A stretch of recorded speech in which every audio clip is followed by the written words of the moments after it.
Good evening. I'd like to call to order a special council meeting of November 28, 2022.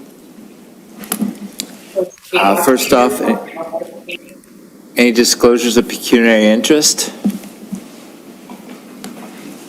Seeing none, need a mover and seconder for approval of the agenda. Moved by Councillor Frey, second by Councillor DeFlavio. All in favor? That's carried. All right, now we move to reports. Report 4.1, PA 2240, proposed greenbelt changes. Walter. Yeah, Walter? Terry. And Terry? Walter first and then Terry. All right, go ahead, Walter. Yeah, I think so, isn't it? You can welcome Terry.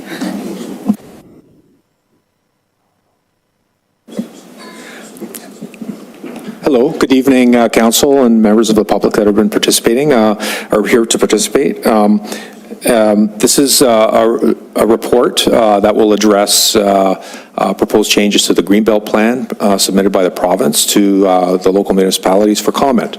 I'd like to introduce Terry Danya Edwards, who will present the findings of the report, and then we'll have a discussion following the presentation. Thank you.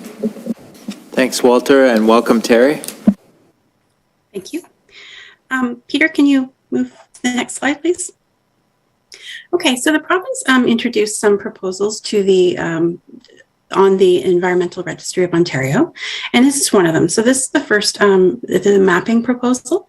You can see on the bottom, sort of middle, beneath the QEW, you can see there's a parcel in blue. That area is slated for greenbelt removal. And on the top right, you can see that there's a portion that is slated, encircled in red. That area is proposed as a greenbelt redesignation area that we were going to be discussing tonight. Peter, can you move to the next slide, please? Okay, so this is there's another proposal. So there's two proposals that work together. And there's a couple key components of this proposal that we wanted to draw your attention to. So it talks about the landowners are expected to develop the detailed plans to build the housing and move forward with projects quickly. And so they give some timelines. Key amongst those timelines is that there will be progress on approvals and implementation achieved by the end of 2023. And that shovels in the ground and construction would be basically starting by 2025. And the government's expectation is that the proponents would fully fund necessary infrastructure upfront. And if the conditions are not met, the government would begin the process of returning those lands back to the Greenbelt. So those are key things that we'll be talking about throughout the rest of the presentation. If you go to the next slide, Peter. So some of those timing challenges present us with some policy challenges that we wanted to talk to you about. The first of which is the Niagara Official Plan. It was approved by the province on November 4th. And in there, it does not have any settlement area boundary changes that would be reflected in those proposals. So it's not in the approved document. The current Planning Act indicates that no changes to an official plan are allowed to be made for until a 2-year period. Now that is proposed to be changed by Bill 23, which received third reading today. So there's a few moving parts to that.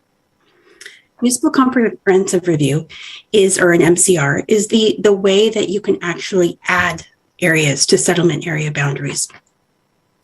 And through the process for the Niagara region to adopt their official plan, they went through a very extensive process and allocated all the growth that the province gave to the town to the region. In particular, in Grimsby was allocated 7,000 people, and through 2051, based on the provincial forecasts, and Grimsby can accommodate that allocated growth through our intensification efforts. And no new forecasts have been provided as a result of these proposals. There's another proposal separate from these two Greenbelt proposals that talks about combining the provincial policy statement and the growth plan. And that would allow a streamlined process for settlement area boundary expansions and allowing for updated forecasts, but that is not currently in place.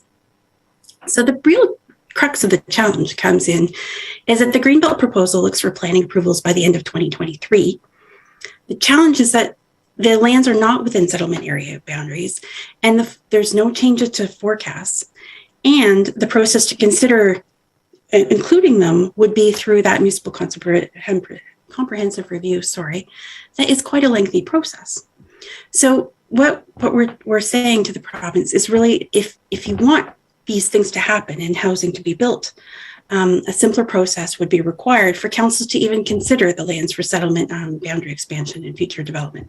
And just to phrase this, we're not going pro or against either of the proposals. It's just looking at the process itself to see if what could happen. Next slide, Peter. So another component of that funding proposal is the government's expectation that the proponents would fully fund necessary infrastructure upfront. So for servicing and funding, water, sewer, and transportation servicing is planned years in advance based on growth allocations to service the needs of a community. So particularly within the settlement area boundaries. So we have long-range plans. The region has long-range plans to fund certain infrastructure in certain areas. Adding lands to the settlement area boundaries has to be considered as part of that planning aspect to look at overall capacity as well as the existing needs, whether it comes to pipes or roads or whatever, to accommodate the proposed land uses and people that we have. Now, there are some proposed changes in Bill 23 that indicate reductions in funding for development charges, which would also limit the municipal ability to pay for that needed infrastructure to support growth. So we really also need clarification from the proposal is requested to better understand the municipal responsibility for any proposed development. Next slide, Peter. So now we're going to be looking at the two parcels a little more in depth so you have an understanding of what is proposed. The first one is 502 Winston Road, and you can see it's just bounded there on Winston Road to the south and Hunter Road to the east. Currently, it's a single lot. It's approximately 14.3 acres in size, or 5.8 hectares. And as I said, it was proposed to be redesignated to towns and villages in the Greenbelt Plan. So currently, this site has a town and regional official plan amendment to it. And the expectation it would be changed to reflect whatever the province moves forward with. And an open house has been held in that application. The application itself was really to look at changing the designation from specialty crop to rural. So in the future, there could be potential settlement area boundary consideration. The site basically is a single property owner. It's adjacent, as you can see, to the settlement area boundary. It's within the Winston Roads neighborhood plan area, and it has a former church on the lands, and you can see that just by on the east side of the property. So initial findings looking at servicing is there's potentially significant upgrades to existing infrastructure that would be required depending on the nature of the development of the site. Next slide, please. The southern parcel, just for ease of reference, it is bounded by Kelson Avenue, the CN Rail to the north, Oaks Road north to the east, and Main Street west to the south. It has multiple owners, as you can see. It includes a small subdivision dating to around the 1950s or 60s to the west, including Linda Street and Craig Boulevard. It also has houses lining all of Main Street West, Oaks Road, as well as Klein Road there. Klein Road, sorry. There's about 30 plus houses lining the street edges there. And then it also has 4 large parcels in the center. So it has multiple properties of various sizes. There's approximately 74 acres included in this parcel, and at about approximately 30 hectares. This is proposed for removal from the Greenbelt Plan. And really more information would be needed to assess the servicing, recognizing that what scale might be proposed, any land uses, etc. Next slide, please.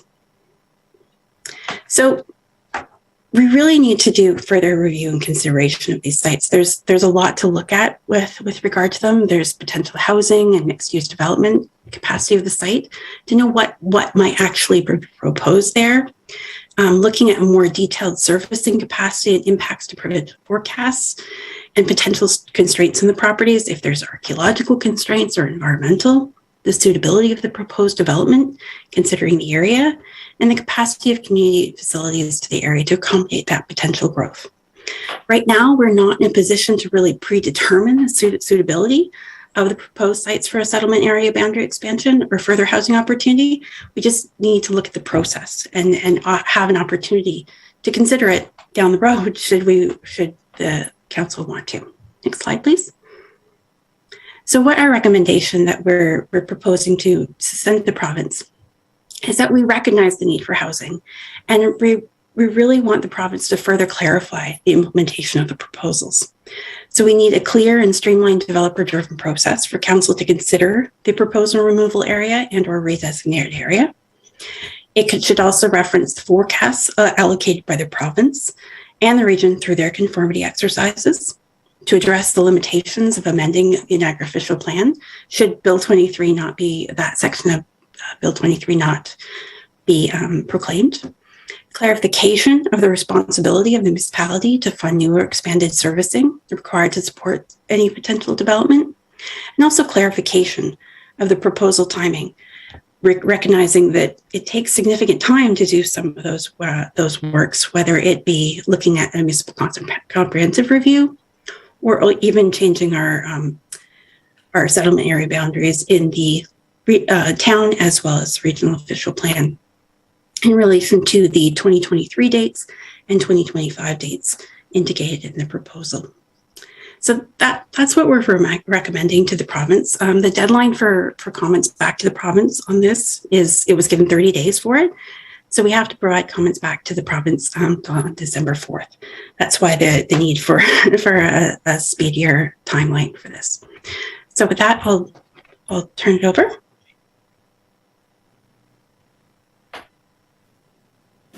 All right, thank you, Terry. Questions or comments from council? After. Is there another presentation or?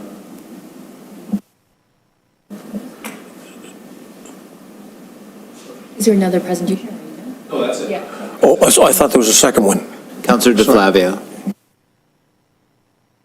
Thank you, Worship. Through you, I don't know if this is a question that really could have even been considered or not yet, but the loss of development through you to Terry, the loss of development charges obviously is a significant one. All municipalities aim to have new development pay for itself. Do we have any idea of the impact of the financial cost of this decision should it go through on the municipality? And then I have a couple of other questions, Your Worship. I know it was mentioned kind of in passing. It's probably hard to determine because our development charges are based on the type of development that goes in, whether an official plan amendment is required. There are all kinds of things that go into those development charges. So it's almost impossible to determine, I get that, but is there any way to kind of roughly estimate? I think that the estimates that were made across the province was billions of dollars in development charges being lost by municipalities.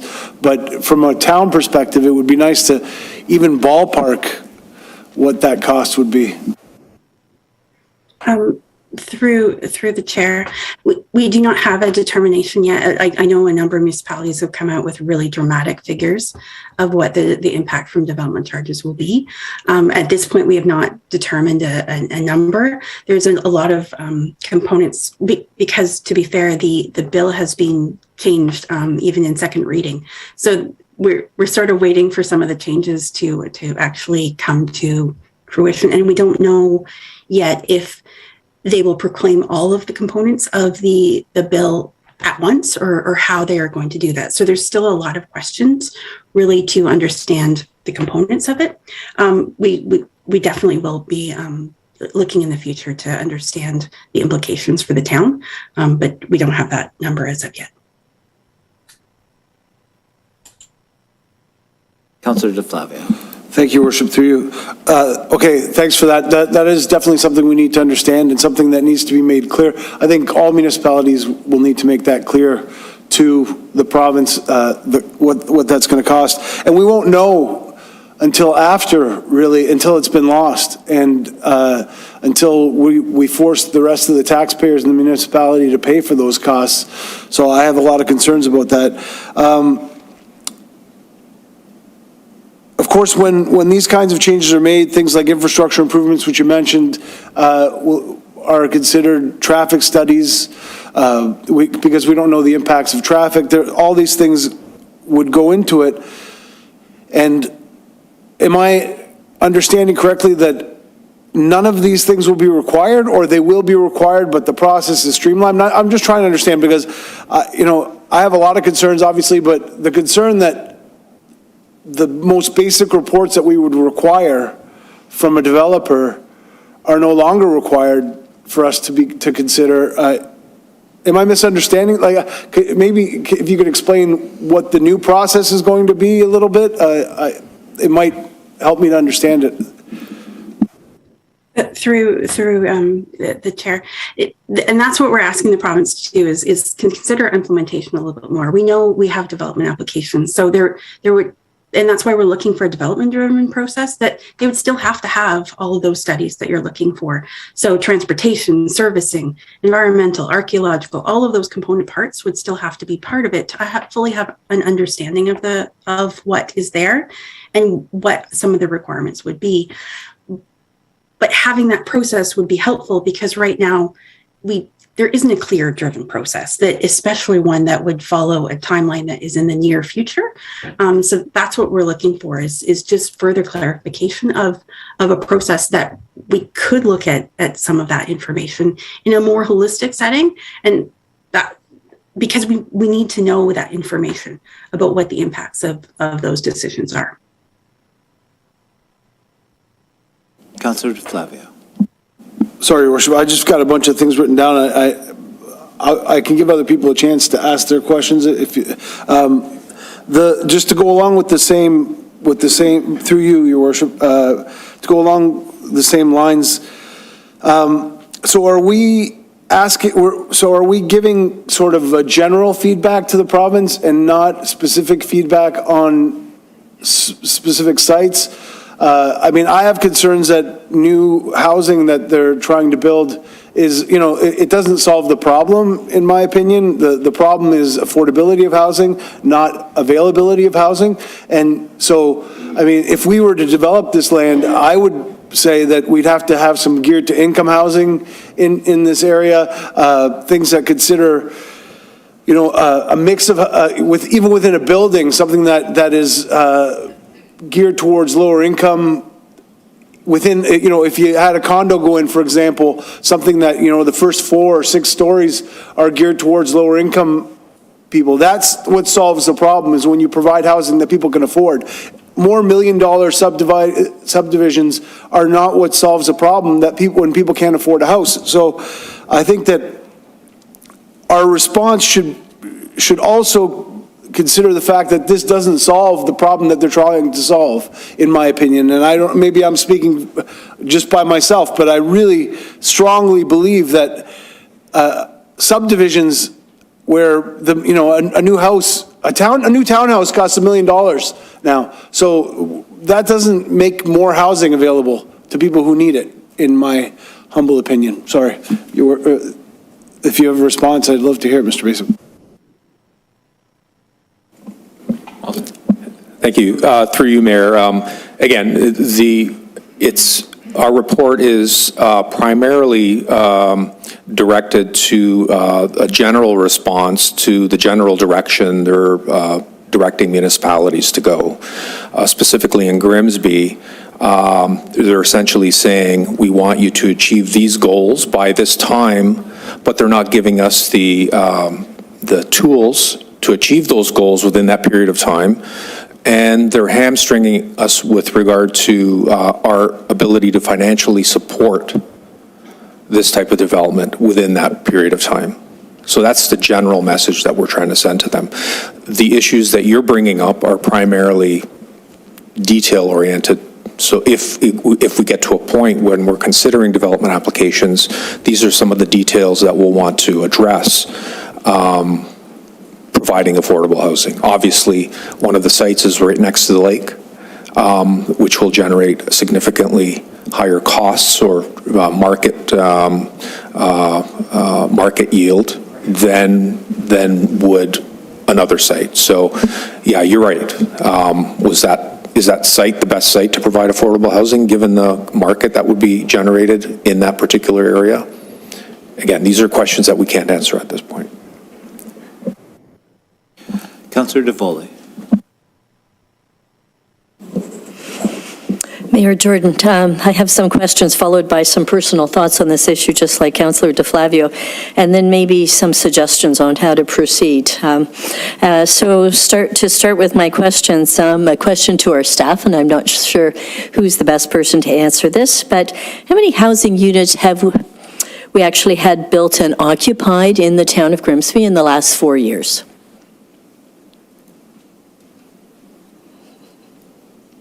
Walter?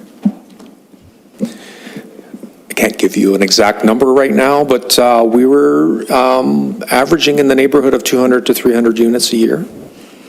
And related to that, then, how many housing units are currently forecast to be built and occupied in the next 4 years, based upon proposals that are currently in the works?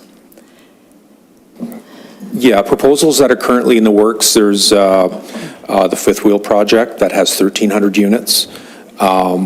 Again, it's one thing to have development applications that are in the works. It's another matter to have development applications that have been sold to a point where they can be financed to build. Yes, we're just talking about the plans. Exactly. Yeah. So we have 1,300 units in Fifth Wheel. I'll just refer to the larger ones. Yes. And another 500 units or so on the hotel site. So that's a good 1,800. And then downtown too? Units. Downtown project, it's 90 units, Century condos. We have 70 some odd units on Mountain and Elm. On Main Street, the two on Main Street East, on close to Nellis Road. Those are together, they're close to 300, 400 units also. Those would be the major projects. Tonight we talked about the lands that are proposed to be taken out of the green belt for us. Can you give us some sense of our sistering municipalities here in the Niagara region and how they have fared through this, especially the one right next door to us? This is the only municipality where proposed changes, or there are changes to the proposed green belt plan in Niagara. Yes. Thank you. So, I mean, my personal thoughts on this are that, the town of Grimsby has brought a really sizable number of units into occupancy in the last number of years. And my concern is that it should not be our burden alone to bear for the entire region of Niagara. The proposed legislation, I hear you, it is certainly vague on process. And I'm particularly concerned, just like my fellow councillor, on how the infrastructure will be funded when development charges will be taken away from us. Basically, it's passing the tax burden on to existing residents. And certainly it is a question of fairness, whether existing residents should bear that cost as opposed to new residents coming in. And it even goes so far in my mind as to raise the question of whether this is a burden that should be borne through property taxes, or whether it shouldn't be borne through the income tax system, which is truly a question of funding, right? Should it be borne by a municipality, or should these sorts of costs be borne by the province in total? Why, just because Grimsby has some land available to do this, should we be the ones who bear the cost of it, even if we support the global aims of the province to provide housing for people and more affordable housing? Why should we alone be bearing those costs?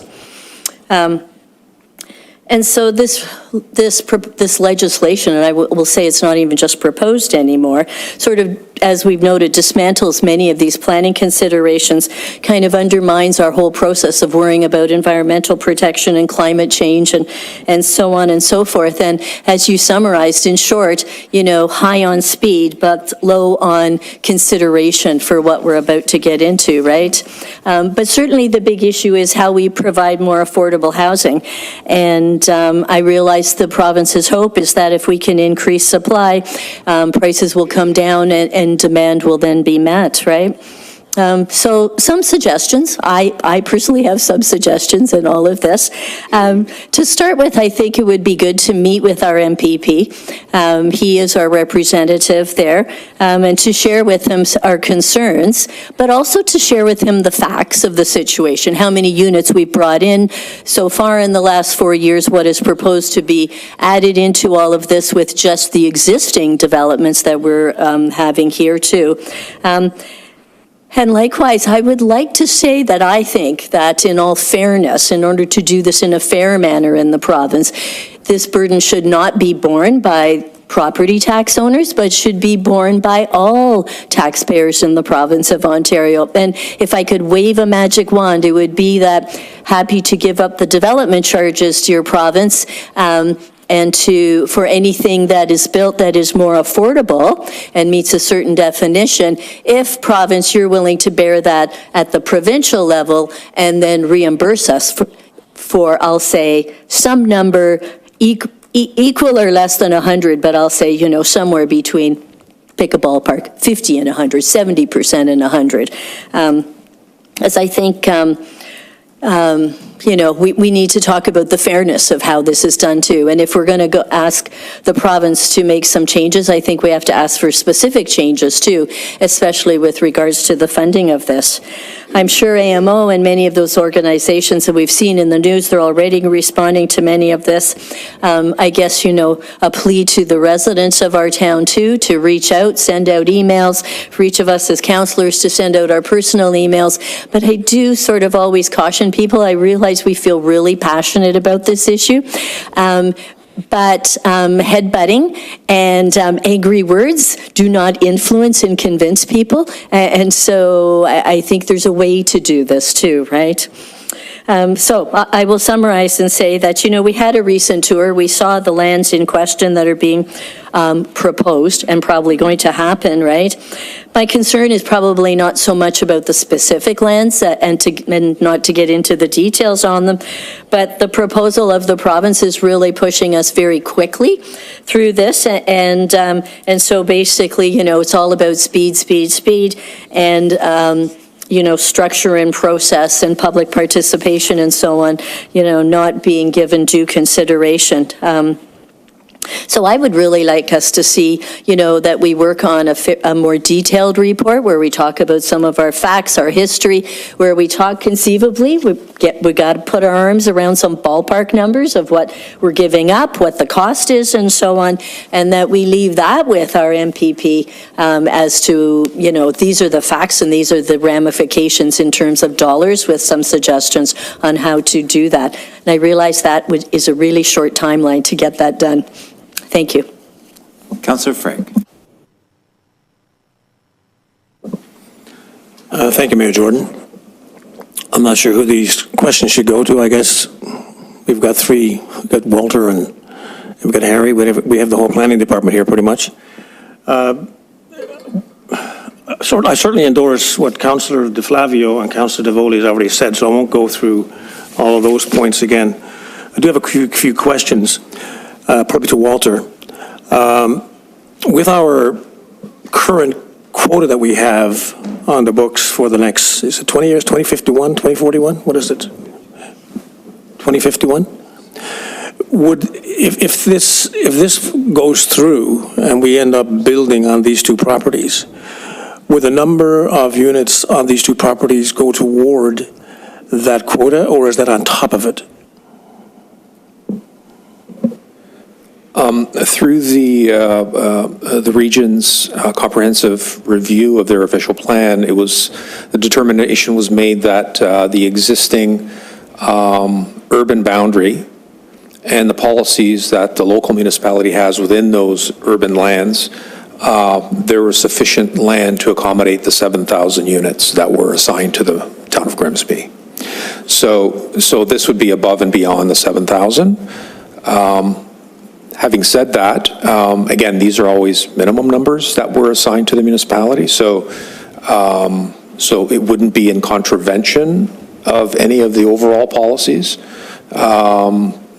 because they always assign minimum numbers, and the speed within which we get to that 7,000 is always dependent on market forces.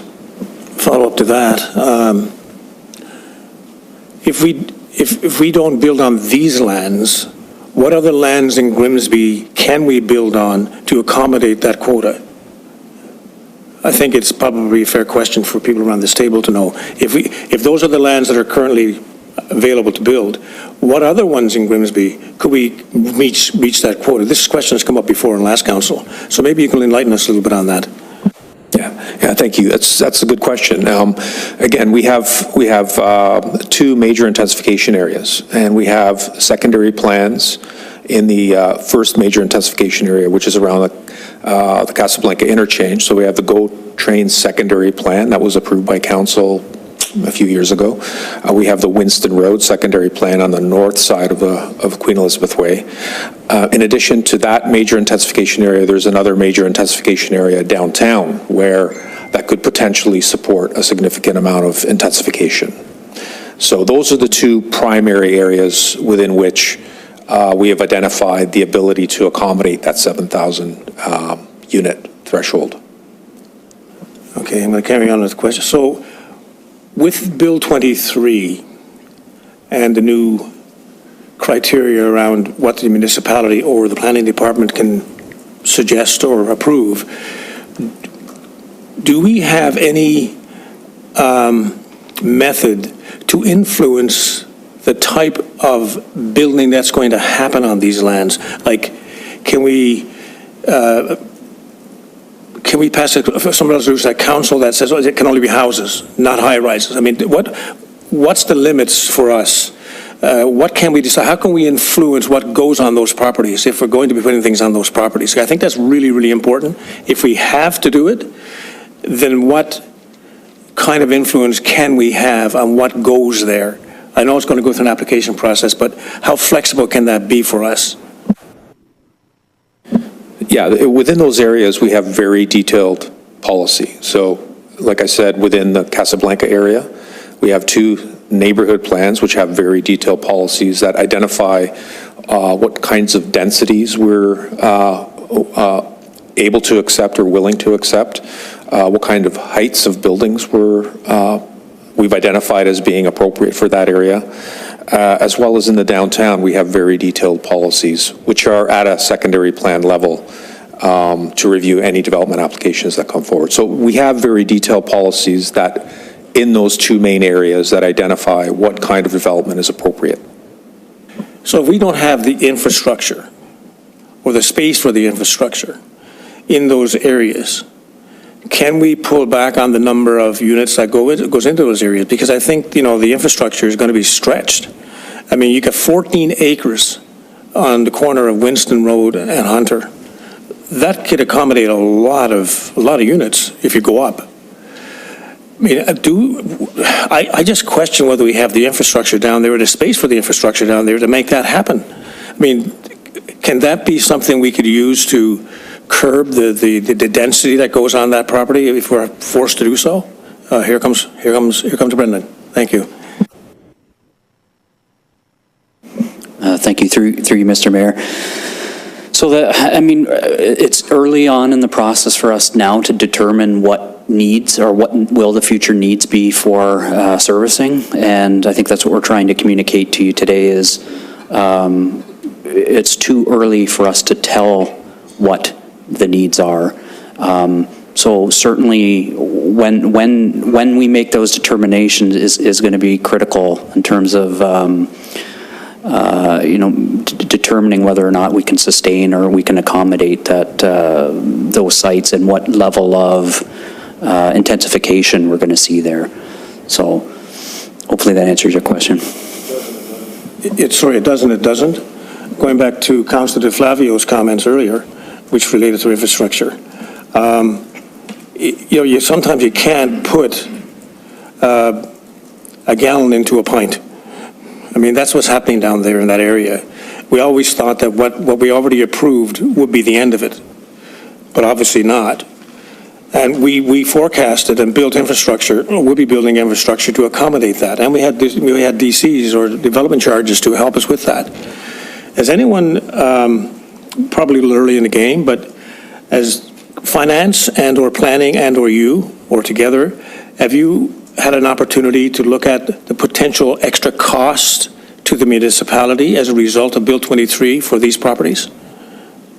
I'm probably way ahead of you on that one. Because, I mean, we need to know as a council what those costs potentially will be, because, as Councilor Devoli said, who's going to fund it? Obviously, right now, it's obviously the taxpayer and the town. The province hasn't agreed to dip into their treasure chest yet.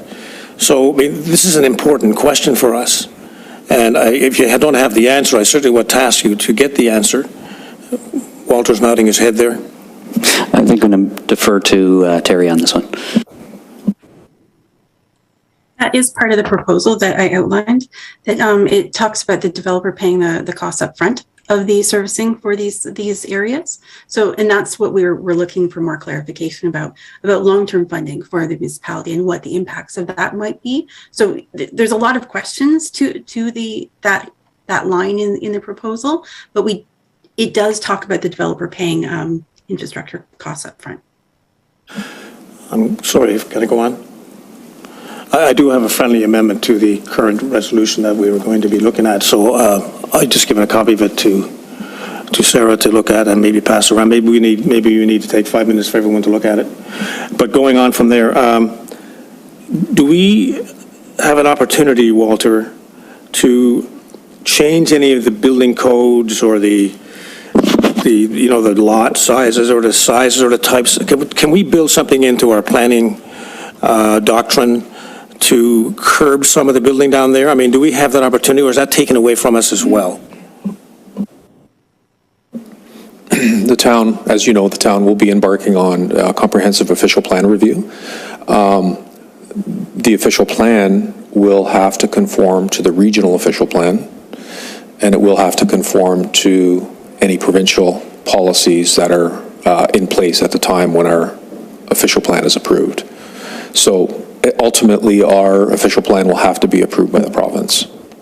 In the meantime, we're just looking at we haven't even looked at the official plan yet. I mean, we just only now received, just during the middle of an election, a copy of the region's official plan. So that has to change before we do our official plan? The region's official plan has been approved by the province, I think on November 4th. But Bill 23 will change that. Well, not Bill 23. The proposed changes to the Greenbelt plan suggests that there should be changes to the regional official plan, which they've approved before they've approved the changes to the Greenbelt plan. So that's one of the anomalies that we're pointing out in our report. You know, you said you want us to do these things within 2 years, but you haven't given us the tools to do it. So in other words, the process to bring all these lands in the urban area, to amend the regional official plan, to amend the local official plan, take a little bit of time, and to do all the kinds of studies that Councillor Devoli has identified, which are reasonable and appropriate studies to require through this process. And these are thoughtful changes that need to be made. And again, what are the implications on the infrastructure and the financial implications on the infrastructure, not just can it be done, can we afford to have it done? So these are the questions that we're asking the province to clarify for us. I think the word thoughtful is probably not the right word in this case. I think it's forced. I don't think we have much of a choice. Anyways, I don't want to steal the show here, so I'm sure there are others on council who may have questions or comments, so I'll turn it back to the chair. Thank you very much.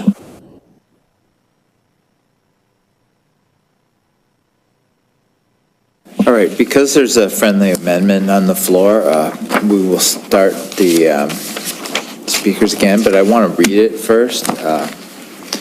And council's seen it then? You can see it there. Yeah, we'll start, I'll start with you, Councillor Sharwal. But I'll read this first, so it's there for everyone. Moved by Councillor Frake, second by Councillor Vardy. Whereas Bill 23, the More Homes Built Faster Act 2022, will make substantial financial and Greenbelt-related changes to multiple pieces of existing legislation and supporting regulations as part of Ontario's Housing Supply Action Plan for 2022-2023, which will negatively affect Grimsby's residential development goals.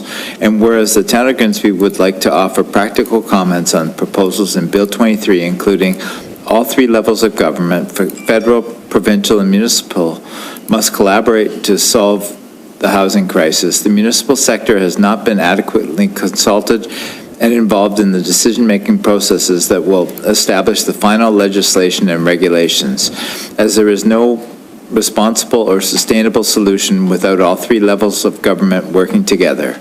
The Bill 23 direction will potentially significantly affect Grimsby's financing, infrastructure planning, and funding. Climate change strategies and staffing levels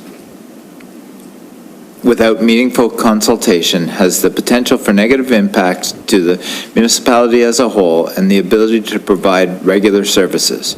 The town of Grimsby, including the majority of municipalities in Ontario, do not have large development charge reserves and will require additional funding from the local tax base or from higher levels of government in order to provide the required development-related infrastructure based on the changes stated in the Development Charges Act in Bill 23. The impact of numerous sections to long-standing legislation without evaluating and understanding the consequences for the town of Grimsby and its residents is disrespectful and runs contrary to our municipal goals. For example, Bill 23 proposes to limit the ability of municipalities to implement design standards under the Planning Act, which would appear to limit the application of green development standards to improve energy efficiency and the impact of climate change caused by new buildings. There are other strategies that could be implemented to help the province and Niagara Region and Grimsby to achieve its affordable housing goals that have not been introduced in Bill 23, such as further refinements to zoning regulations. It would be civilly irresponsible to not explore other options with the municipalities as part of the construction process. So that was civically irresponsible. And whereas there wasn't adequate timing to allow newly elected councils such as Grimsby to offer input on these substantial changes in legislation and regulations and provide a more fulsome, effective, and constructive feedback, or to identify the potential consequences that may arise from these changes that may ultimately exasperate the municipality, the regions, or the provincial government's objectives. Therefore, be it resolved that the town of Grimsby does not endorse Bill 23 in its current state and requests that the Ontario provincial government withdraw and/or extend the comment period for feedback on potential legislative, regulatory, policy, and other changes to allow for full municipal participation. And further that, a copy of this resolution be forwarded to the Honourable Doug Ford, Premier of Ontario, the Honourable Steve Clark, Minister of Municipal Affairs and Housing, and the Niagara Region. All right, Councillor. And our MPP. Councillor Sharwal. Thank you, Mayor Jordan. Do I have an opportunity to ask questions still, or am I discussing the amendment? You can ask questions. Okay. Is Terry still there? Hi, Terry. Okay, I have a few questions, so I'm not going to touch on what some of the other councillors were already discussing, but have we had any consultation with the Indigenous leaders at all? Grimsby did bring in the land acknowledgement for reconciliation, and I'm just wondering whether the town acknowledges the importance of having consultation with them as well. Through the chair, that would be one of the things that would have to be considered within the process that the developer would have to go through. To do any expansion, you have to look at archaeological and environmental, and Indigenous consultation is yet another one of the areas that would have to be done. But usually when you're consulting, you want to know some of the archaeological and environmental implications, because those are often questions that they have when they're looking at that. So it's definitely part of the process that we would see happening. Okay, because just for feedback on the report, it did acknowledge that it says undertaking a comprehensive review can take significant time involving public consultation, engagement with Indigenous representatives, and it discussed how long it would take. And then a few sentences later, it basically says that we need a simpler process that could be developer driven. So my concern is that we're basically saying it would be nice if we did have consultation, but let's just leave it to the developers, which I don't agree with. Now, I'm just also wondering with the floodplains. In the past, there used to be an application that you could do on the MPCA website, and you can type in the address and the floodplain information would come up. And I'm almost certain that both of these parcels of land come up as floodplain lands. Can you give me any background as to whether that's true or not?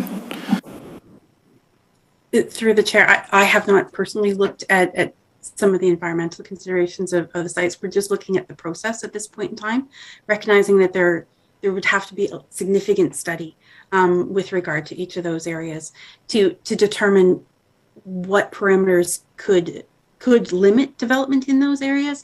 If there's any constraints or anything like that, that all has to be examined as part of that. And to your first question, the process that we're looking for is a municipal comprehensive review. When the region did, it took about a few years to do. So if the province is looking at a shorter time frame, there has to be a bit of a simpler process. We're not saying that we would negate steps in that process, but just finding a way to allow for that discussion to happen, especially given that the regional official plan has just been approved. One of my last questions. So I was looking up the role as a council and a councillor, just to get clarification as to where we stand on these issues. And so the Municipal Act says that as a council, our role of council is to consider the well-being and the interests of the community. And actually in the Municipal Councillor's Guide 2022, which would have actually been created by Minister Steve Clark, Ministry of Municipal Housing and Affairs. He does discuss how we may have to deal with complex and controversial issues. So I would say this is one of them. And it says many of those decisions will have long-term consequences for your municipality that extend beyond your 4-year term of office and should be made in the context of the municipality's plans for the long-term health and welfare of your community. So with that in mind, I'm just wondering if we have had any feedback as far as the implications on the health and welfare of our community if we go ahead and decide to endorse building on the Greenbelt. Through the chair, and that's why this report, we had 30 days to comment. There is not ample time there to actually review all of the component parts that you would normally want to do as part of good planning. So that's why we're saying if there's a process to follow, then we can follow it. But currently the planning legislation and policies don't really give us an understandable process that would make those changes happen. So should council in the future want to consider adding those lands, we need a process to really follow that. And right now, some of the policies don't align to give us that opportunity. So we're looking at a process changes to allow even consideration, recognizing that there's tons of study that has to go into at either of those parcels.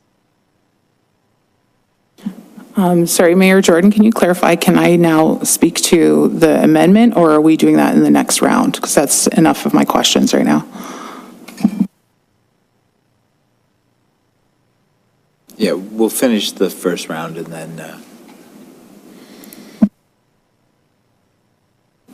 Councillor Korstanji. Through you, Mayor. I just want to echo, I agree with everything my co-councilors have said, and I just wanted to sort of touch on the long-term effects of the development and losing the development charges. In our reserve fund, last year we spent twice as much as what we brought in, and if we go at that for the next years without development charges, we'll be probably at zero within about 20 years. My concern is, without the development charges coming in and constantly depleting our reserve fund, although these developments will be funded with infrastructure upfront to build, in 20, 25 years, when all of them need work done, where does that cost go? What are we looking at increase on the taxpayer then? I mean, the taxpayer in Sproul brings in about 40%, but uses 70% of the services. So while, yes, we're looking at immediate effects, we have to look 20, 25 years into the future and what we could potentially be facing with zero in the reserve fund and everything needing to be done around the same time. I mean, this is, yes, these are our situation right now. In 20 years, where are we going to be? Maybe on fixed incomes, and we have to look at our children's future as well. So I'm not sure if that's something that we have considered yet or that we still have to consider.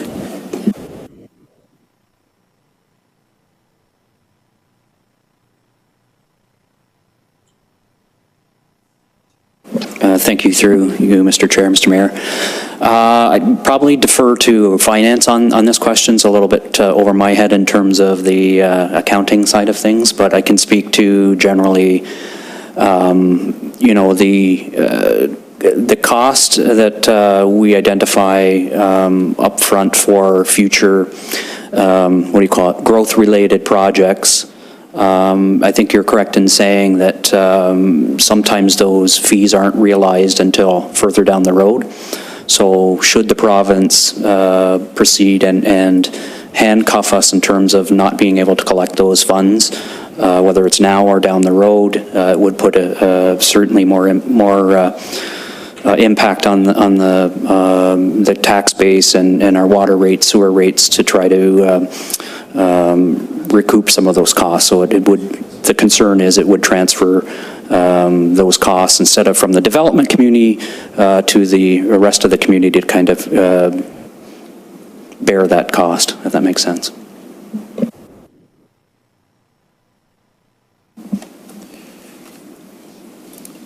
Councillor Vardy. Thank you. I won't repeat any of the excellent comments that my colleagues have raised. So this is going to be a little bit stream of consciousness. This policy is ill-conceived and it won't achieve its stated objectives. But worse than that, this policy is damaging. It'll be damaging from an environmental perspective, damaging from a municipal budgetary health perspective. And I think the province has really put the cart before the horse here. It's imposing some kind of solution and it hasn't thought through the problem, correctly. I think that we need to send a very strong message to the province that we just don't accept this, that this policy change is just so damaging. I support Councillor Frake's proposed resolution, and I think we really need to get our MPP, Sam Oosterhoff, before council to answer these questions and be accountable for the decisions that the province is taking. And I think what I find almost most disturbing is sort of the abrogation of democracy. We've been elected as councillors to represent citizens, and so there's an expectation on us to do something about this, and we've been completely cut off at the knees to be able to have any influence or impact. On top of that, when I think about these changes, if they do go through, are we even staffed to handle the demand and the pressure that it's going to put on staff with the kind of targets that we've had so far around growth? Our staff are already stretched to the limits. So, once again, a completely ill-conceived policy that's going to be so damaging from so many perspectives has been pushed onto us. So just in summary, that we got to send a strong message back to the province, and we need our MPP to stand in front of us and tell us why this is going to be so great for Grimsby. Thank you, Councillor Vardy. Second round. All right, any further questions or comments from council? Councillor DeFlavio? Okay. So can we put it back up on the screen? Is that?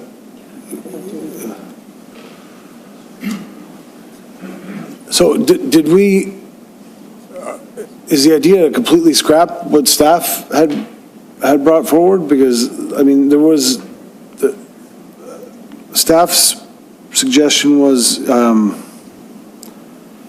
the town recognizes the need for housing and requests that the province further clarify the implementation of the proposals as follows. I like all of this. I mean, but the staff proposal was, it mentioned all of the things in general, so at least as a preamble, I think it should be included. If we want to add to it, that's fine, but I think that, it does, in general, discuss all the things we talked about, like the ability to fund and expand services, like all those, and then add this afterwards. That's, if that's okay. I thought it was an amendment. This is something new, right? So, What I agree with you, Councillor DeFlavio, and I think that we need to incorporate both these together, and in a way that encompasses both our staff perspective and a stronger message as well.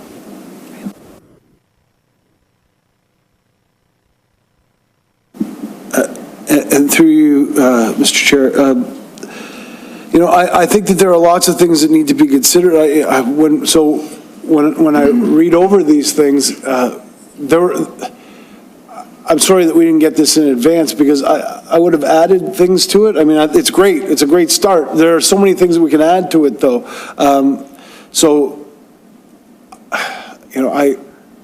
I guess if we're going to start from this, and that's fine, but there are lots of other things. I had written one myself, but then I saw the staff one come forward, and I thought it's basic and it's general, and, but I agree with Councillor Freak and Councillor Vardy that something more strongly worded does need to, we do need to express our disapproval for the process and what's happened. So I think we need to put those two things together somehow, so if that's okay with everybody else, in my opinion.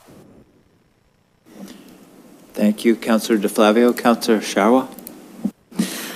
So this is where we're going to disagree a little bit. I feel like the first one was basically saying we're going to go about it. We just need to change the process.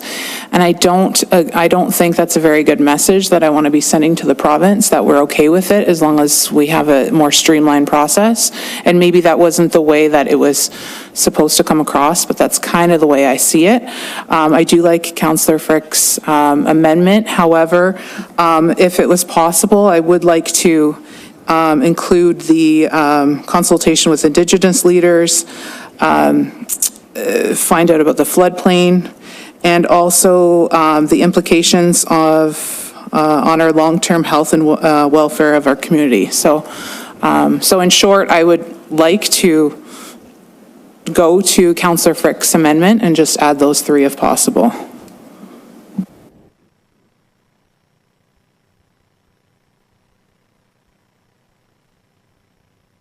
Yes, Councillor Frick. you So can comment. we're asking for a friendly amendment to the friendly amendment, okay? I absolutely have no problem with that at all. nor do I have a problem with Councillor De Flavio's. Between the two, I think, yeah, I have no problem with adding a few of those statements in there. I don't know if Sarah wants to take a stab at incorporating some of those things.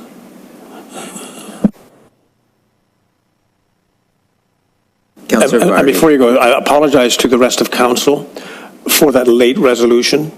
I did it today. It was like Bill 23, right? We'd never have enough time to do anything.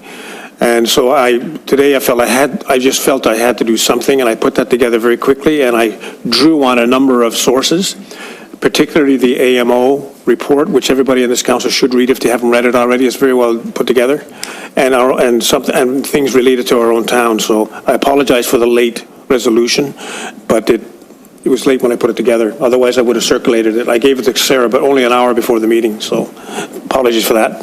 Sorry, Councilor Vardy. Councillor Vardy. Thank you. I don't feel that the staff resolution is strong enough in terms of how we're feeling and what we want to express to the province. And I completely agree with Councillor Sherwa. Section A of that, we don't want a developer-driven process. So I wouldn't want that incorporated into the amendment whatsoever. So if you were to somehow incorporate B and C, however, it has to be really strongly worded. Our first volley has to be, we don't accept this. And from there, we get a response, we can determine where we go from there.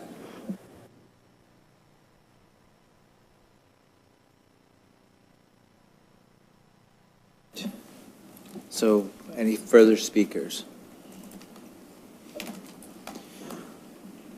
Councillor De Flavio.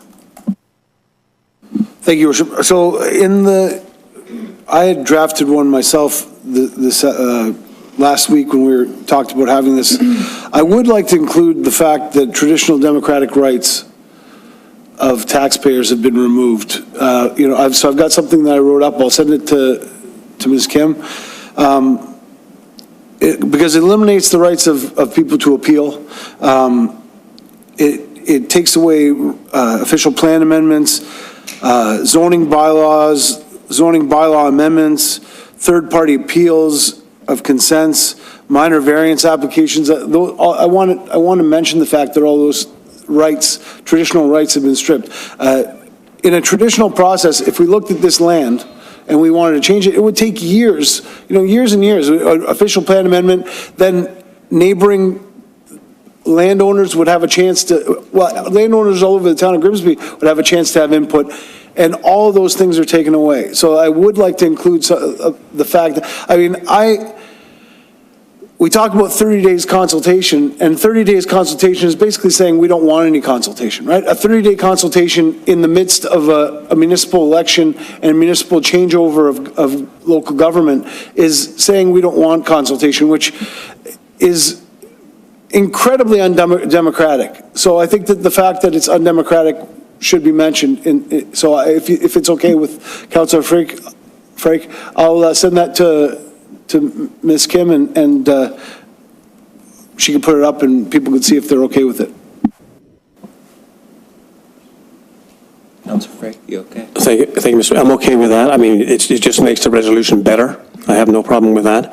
And I don't think there's anyone around the council chamber here or in the audience for that matter that would disagree with what you're all saying. So yes, maybe, so good to hear that. Haven't heard that in a long time. So welcome back. So can I suggest that we give Sarah a few minutes to put this together, and we take a 5-minute break, maybe, Mr. Mayor, and we can come back and read the new improved resolution?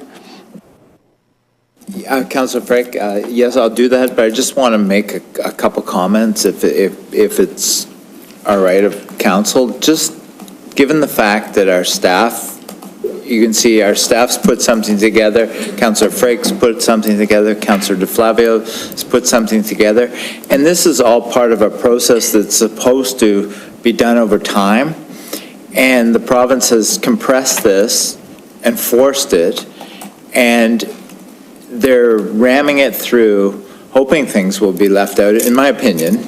And it's really unfortunate that we feel that we've tried to do a good job to infill over the last four years, which was a direction that we tried to practice at the region, try to practice here at the town. And then all of a sudden, the rules have changed, the goalposts have been moved, and we're playing a whole new game where everyone's trying to catch up.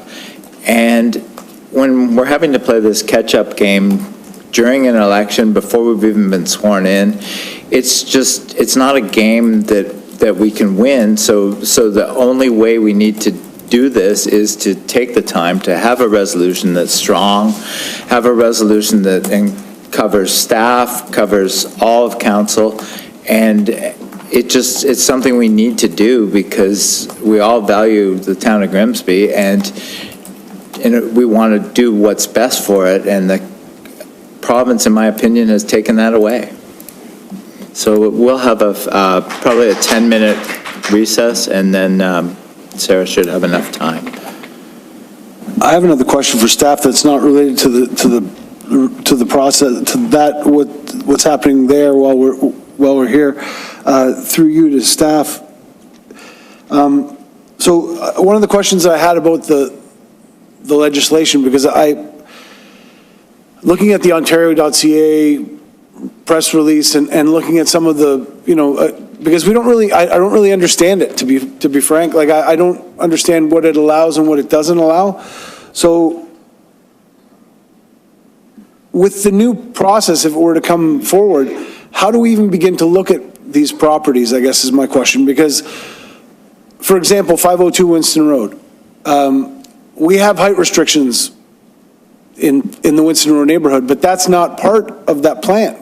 So is the entire planning process taken out of the hands of the municipality and goes straight through the province? Are they the ones that are going to deal with it? Or are we still going to have a say in this if it goes in some of these in development when it comes through? Do we have no say whatsoever?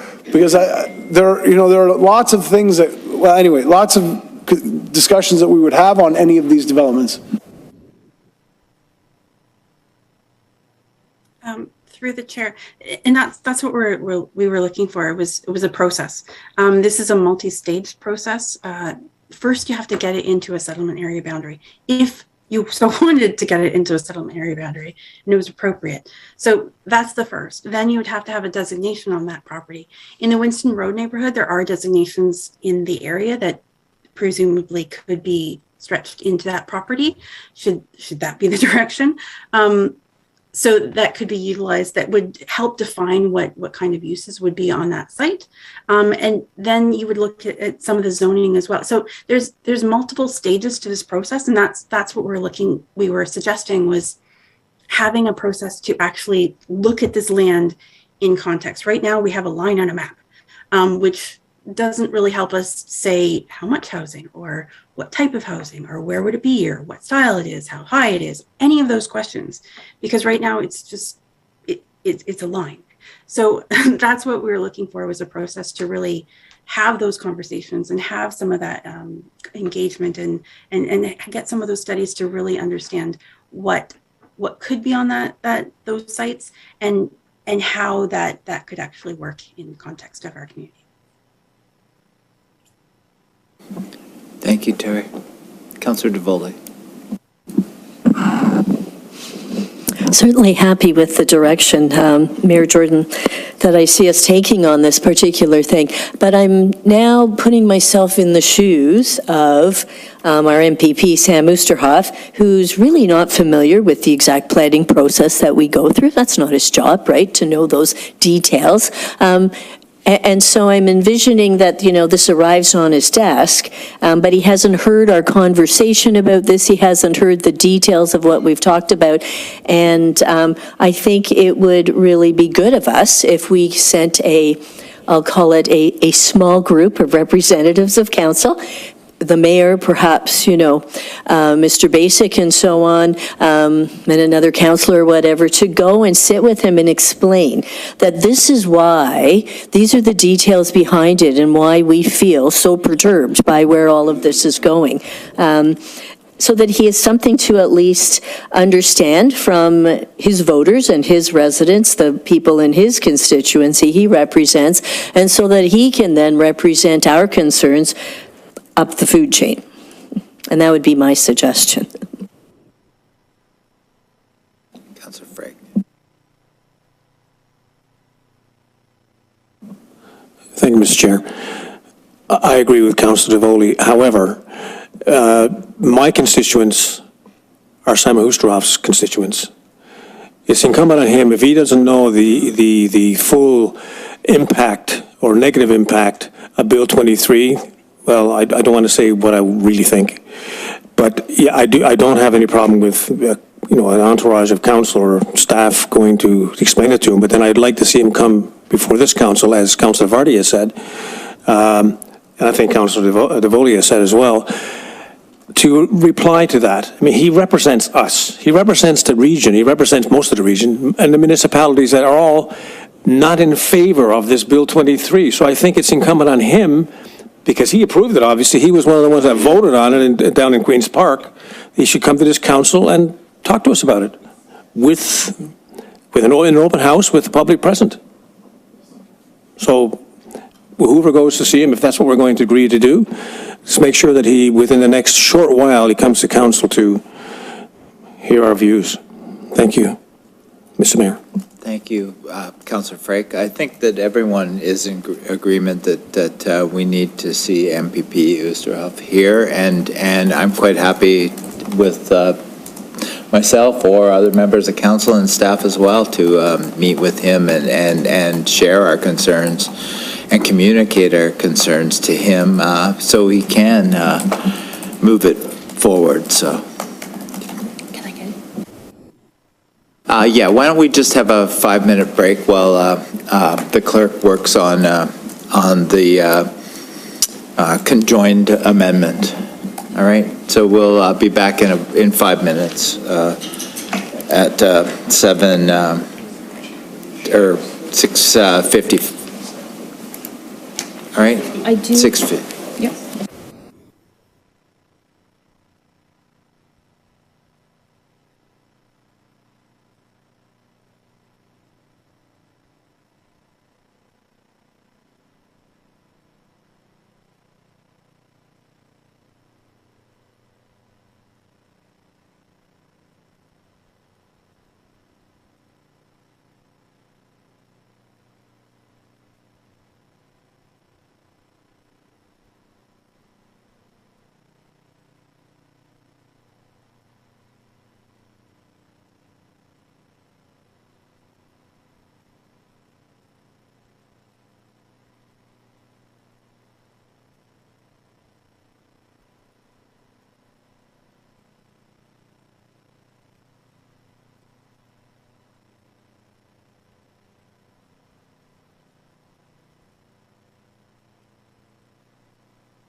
All right, welcome back, everyone. Sorry, our 5 minutes was much longer than 5 minutes, but we have got something together. So I'll read the resolution. Moved by Councillor Frake, second by Councillor Vardy. Whereas Bill 23, the More Homes Built Faster Act 2022, will make substantial financial, planning, and Greenbelt-related changes to multiple pieces of existing legislation and supporting regulations as part of Ontario's Housing Supply Action Plan for 2022-2023, which will negatively affect Grimsby's residential development goals, and whereas there was not adequate time provided to allow newly elected councils such as Grimsby to offer input on these substantial changes in legislation and regulations and provide a more fulsome, effective, and constructive feedback, or to identify the potential consequences that may arise from these changes that may ultimately contradict the objective of the municipality, the regions, and/or provincial government, and whereas this proposed legislation restricts the traditional democratic rights of citizens and taxpayers by eliminating the appeal rights of any person, not only of approved applications, but also municipally initiated official plans, official plan amendments, zoning bylaws, and zoning bylaw amendments, and third-party appeals of consents and minor variance applications, and whereas consultation with Indigenous leaders, consideration of long-term health and welfare of the community, and review of floodplain is essential. Therefore, be it resolved that Report PA 22-40 dated November 28, 2022 be received, and further that the following recommendations be provided to the province as Grimsby's response to the proposed Greenbelt changes. The town recognizes the need for housing and requests that the province further clarify the implementation of the proposals as follows. Clarification of the responsibility of the municipality to fund the new or expanded servicing required to support the potential development.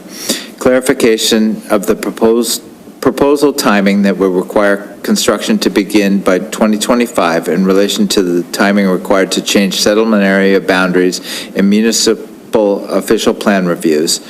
All three levels of government, federal, provincial, and municipal, must collaborate to solve the housing crisis. The municipal sector has not been adequately consulted and involved in the decision-making processes that will establish the final legislation and regulations, as there is no responsible or sustainable solution without all three levels of government working together. The Bill 23 direction will potentially significantly affect Grimsby's financing, infrastructure, planning and funding, climate change strategies, and staffing levels without meaningful consultation, has the potential for negative impacts to the municipality as a whole and the ability to provide regular services.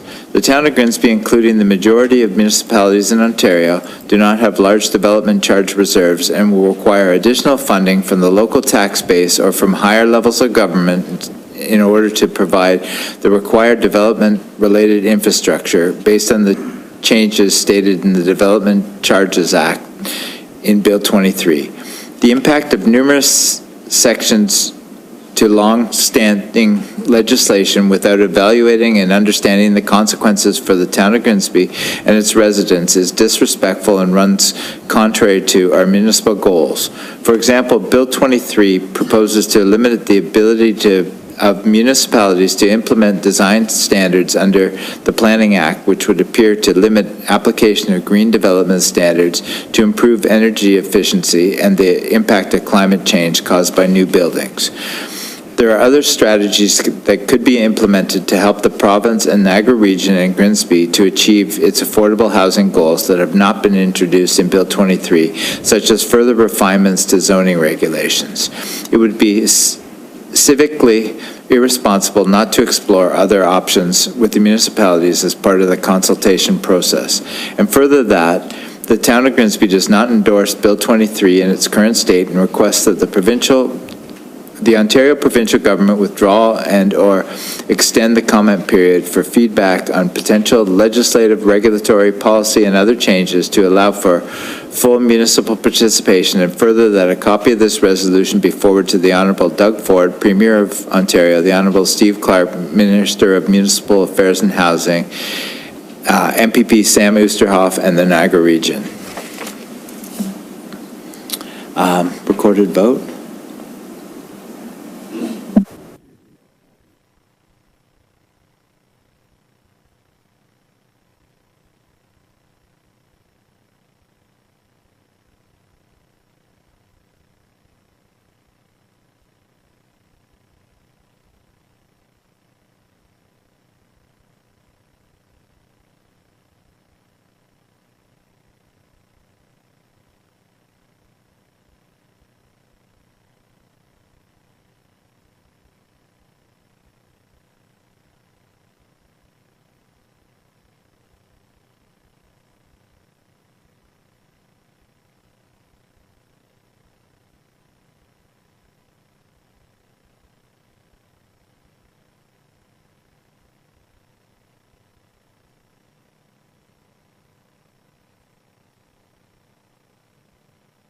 All right, so that's carried.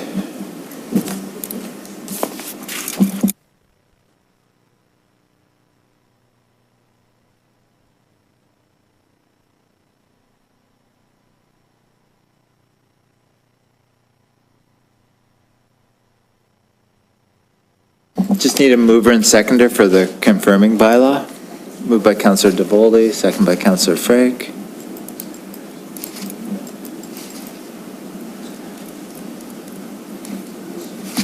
Now, councillors, you may vote. Oh, yeah.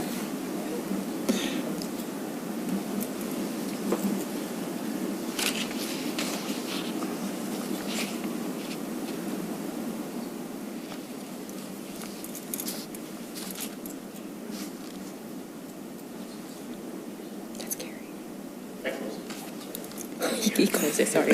All right, that's carried. Waiting for it on the screen. All right. Oh, I didn't read it. Moved by Councillor DeVoley, second by Councillor Frake. Resolved that leave be given to introduce bylaw 22-83, and that same be read a first time. So that's been carried. Now, mover and seconder for the second and third reading. Councillor DeFlavio, Councillor DeVoley.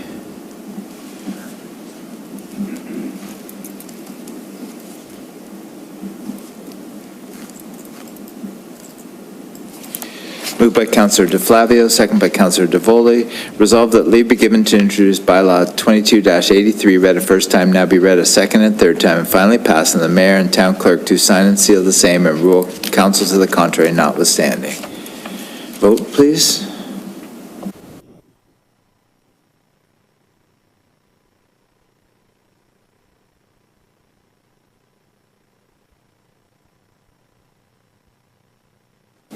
And that's carried.